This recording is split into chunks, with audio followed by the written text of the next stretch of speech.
So our last video for this week is going to be about mergers and acquisitions. And you see on the bottom of the charts, I've got M&As or the sports of kings and queens.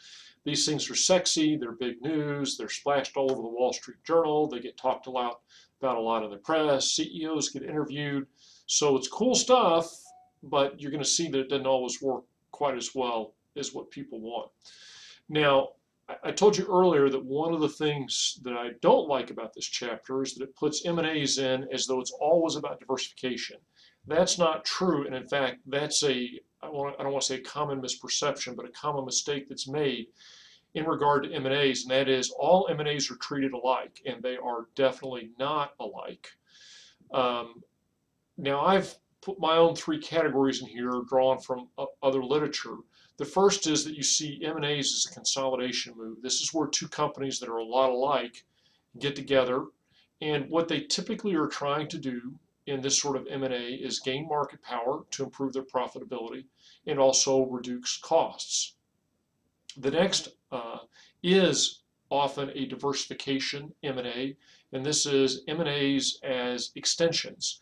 This would be where a company buys into a new product line and brings it in as a part of theirs, or it could be a geographic expansion. That wouldn't be diversification on terms of the product market diversification, but it would be in terms of where you were trying to sell your products, operate your business, whatever.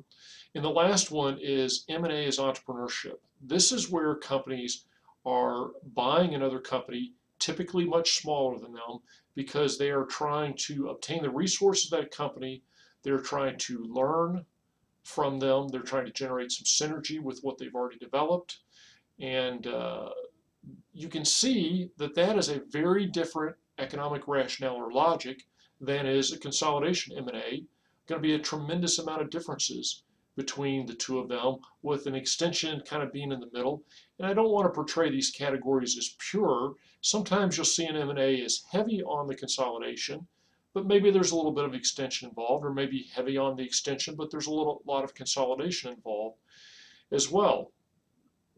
Here's how M&As are typically done, and in this I'm going to let you know sometimes why M&As don't work as well as they're supposed to. For one thing, often companies have to figure out that they're interested in another company, not unlike dating, if you will, that you've got to figure out that you're attracted to this person. Often this is done a little bit on the sly. Sometimes it's done by developing a business partnership, maybe an alliance or something like that, taking the relationship out for a test drive before you want to move down the M&A path. At some point you have to approach the target, and that is a really significant step forward. So that's like an engagement. And unlike the dating engagement metaphor I've been trying to draw, sometimes it's a cold call, if you will.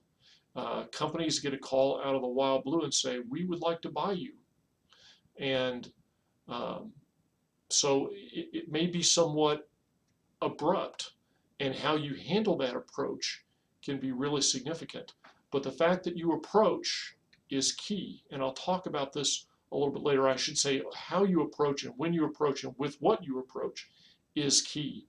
Then you begin the due diligence phase. Now, certainly when companies are screening candidates, they're doing as much information gathering as they can.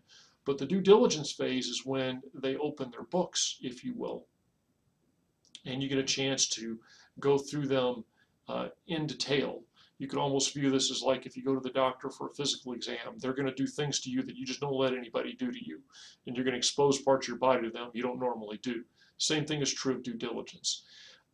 Interesting thing though is when you look at it, not that many M&As stop in the due diligence phase. So that's why the approach is really important. When you approach a company, more often than not, it's going to become a deal. And so then you almost wonder, is the due diligence phase about discovering what we already, or discovering what we didn't know, or is it about confirming what we already think, which would be a bias and perhaps a decision-making error? Negotiations, that really begins with the approach, because in the approach there's often some sort of a term or an initial offer that's made. And then once the deal is done, the very important integration. This is where you actually achieve the synergy that you thought was there. And I'm going to talk about these steps as we go throughout the rest of this discussion. But that's kind of how it works with some of the key phase points and what you hope to get done in each of the phases. So here are some famous M&As. The one on the top is getting to be ancient history, but because it is probably known as the worst M&A of all time, and that was between AOL and Time Warner. This is back in the dial-up days when AOL was the king. And if you go back and if you see that Meg Ryan, Tom Hanks movie, You've Got Mail, that was all about AOL. And they were actually the buyer of Time Warner. They had the higher market capitalization at the time, and the deal was done at their initiative. Why do I say it was the worst M&A ever? If you go back and you trace the history of the market capitalization, by the time that this was confirmed as a failure, the market capitalization was already lower than either company had been pre-merger. And the reason this is viewed as having, or the logic behind it was AOL, Internet Portal, Time Warner, content provider. So now we're going to measure the pipe with the content. Seems like it's an obvious deal. How could it not be successful? Well, bad culture fit, never really executed on the synergy, never really got the content pipeline marriage done right, all kinds of reasons. But in the end of the day, tremendous shareholder value destroyed in this M&A. You see some examples on this sheet, and I'll talk about them more later. ExxonMobil, classic example of a consolidation M&A, and one that is widely viewed as a success. Many of them on this chart are consolidation M&As because those tend to be the ones we know about because it's one big company joining with another big company. But you also see some extensions on this chart as well. You can argue that the Bank of America buying Merrill Lynch was an extension that gives Bank of America a traditional bank. Buying Merrill Lynch gives it a move into some of the investment banking and the wealth management. The Dell Perot Systems merger was clearly an extension. What Perot Systems brought to Dell was the consulting side of the IT industry. This is something that people were viewed as trying to strap on a little bit of what IBM had done successfully in the high-tech solutions. And then you also see on here a few entrepreneurship M&As. When Google bought YouTube, that was an example of an entrepreneurship M&A, although we talked about it could have been taken out so the resource wasn't there for a competitor. Facebook buying Instagram, again, the same thing, but they're buying them to provide a service that they're just going to fold right back into the Facebook portfolio. So there's learning and those sorts of things, but there also is some extension going on there, so also some competitive dynamics work. Now here's the interesting thing. I told you that M&As are the sports of kings and queens. And because of that, the results or the impact of M&As has actually been studied quite a bit. And guess what the average return for the acquiring company shareholders has been out of an M&A? 0. Which isn't to say that, oh, well, there's no sense in doing an M&A anyway. The point is, this is not, like so many things in strategy, a slam dunk move. And some firms do it better than others, and that's why they get ahead.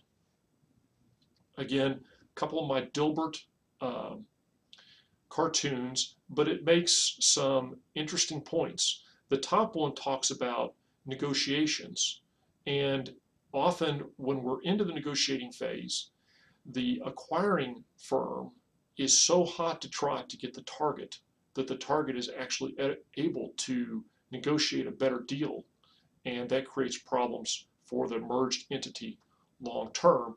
And the bottom one just reinforces what I've told you about the track record of M&As, which is it's very mixed. And so sometimes when firms are active in the M&A market, it's not good for the shareholder. Because M&As vary in their economic logic, that means the key to success in the M&As is going to vary. So consolidation. This is where we have to understand what we're going to get out of the cost cutting, and we also have to understand how easy it's going to be to put the two entities together. Although it's still early, what is widely seen as one of the most successful recent consolidation M&As is the lash up between Delta and Northwest Airlines. The integration has gone very well. Culturally, the Delta culture was a little bit less union management hostile, and that seems to have permeated or kind of won the day with the people coming in from Northwest, because Northwest had horrible labor management relations. They've done a good job of integrating the fleet, and they're actually hitting the synergy targets that they announced when they announced the merger.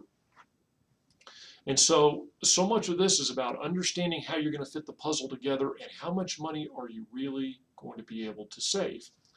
The extension is understanding whether there really is synergy there and whether putting these product lines together or going into these new areas is going to work. Now, in the case of Dell and Perot Systems, the consulting business has not panned out as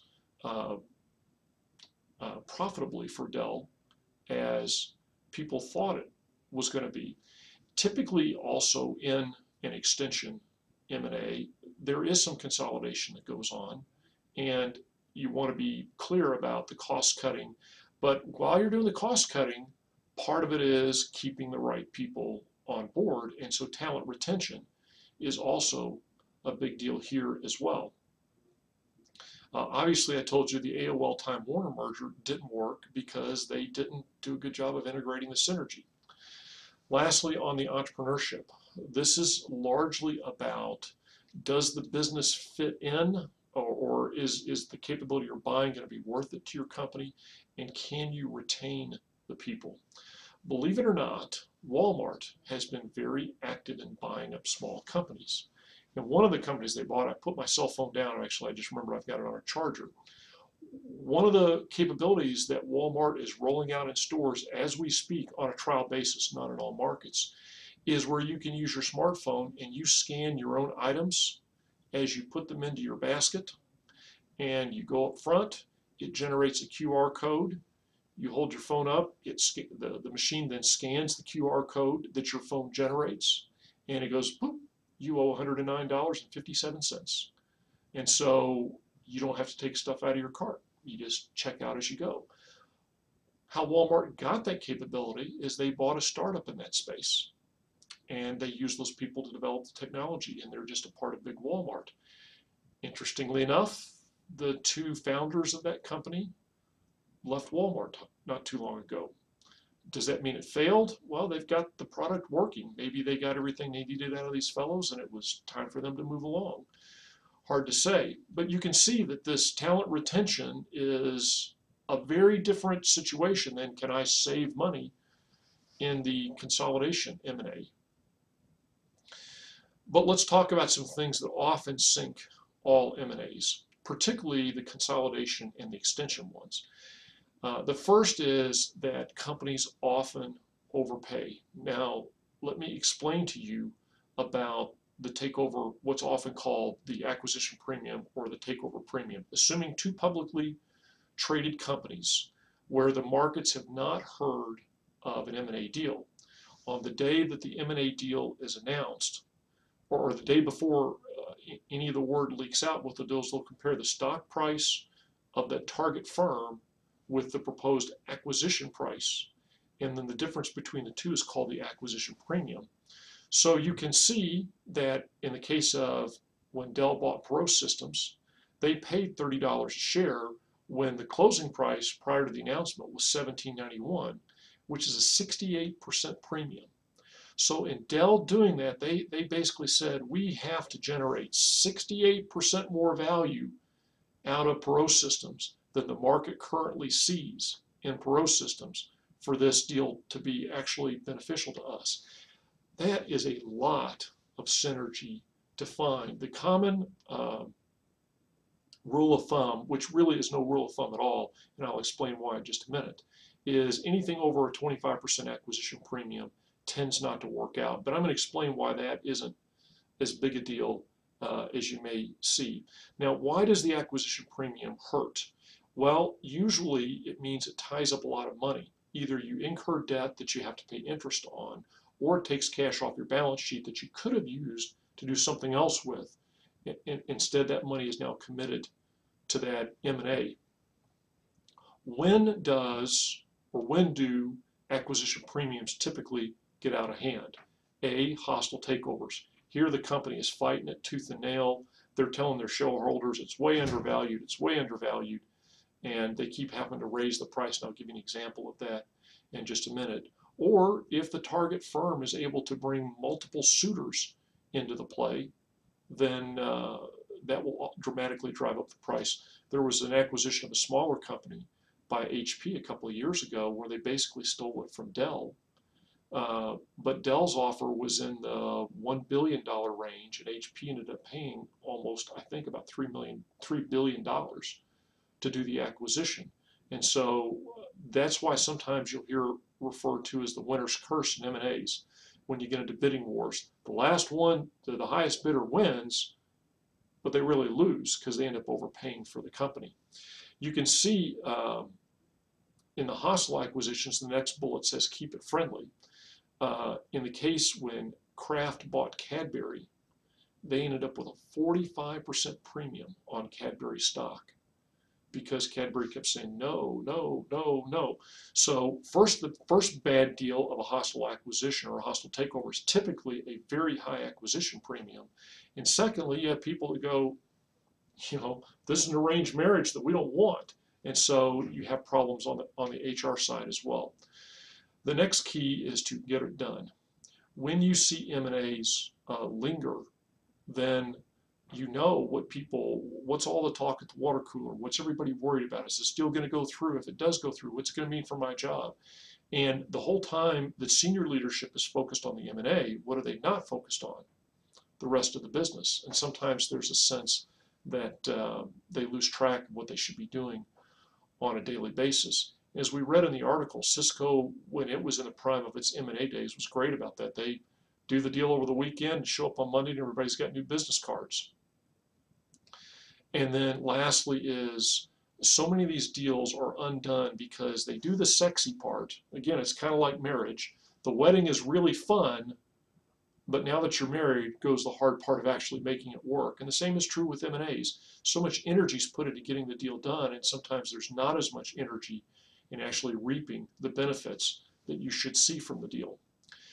I thought it was interesting that I read an article a couple of years ago by Jack Welch, and again, I hope everybody knows he's the legendary former CEO of GE, and he talked about the M&A keys to success. And I was interested to see how much his stuff parallels what is kind of conventional wisdom, because a lot of times Jack Welch differs with conventional wisdom.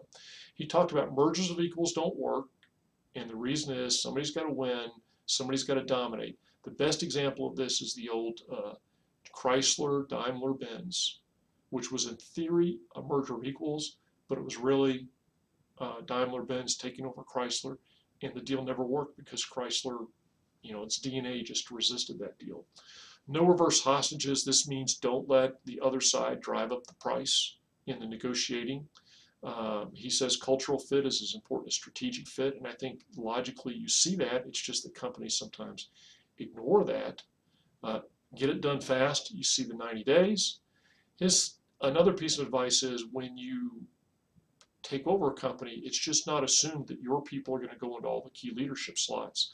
He was big on you need to figure out who on their side are really the rainmakers and the good leaders and bring them into your organization and maybe get rid of some of your own people in the process. And then lastly, don't overpay.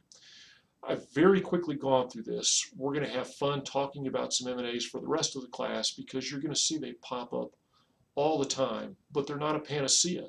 And I hope that now you better understand what you should be looking for as you evaluate whether any particular M&A is likely to be a good deal for the shareholder. Look forward to talking to you in class. Oh, I forgot, got one last slide. So why do these things so often come unhinged?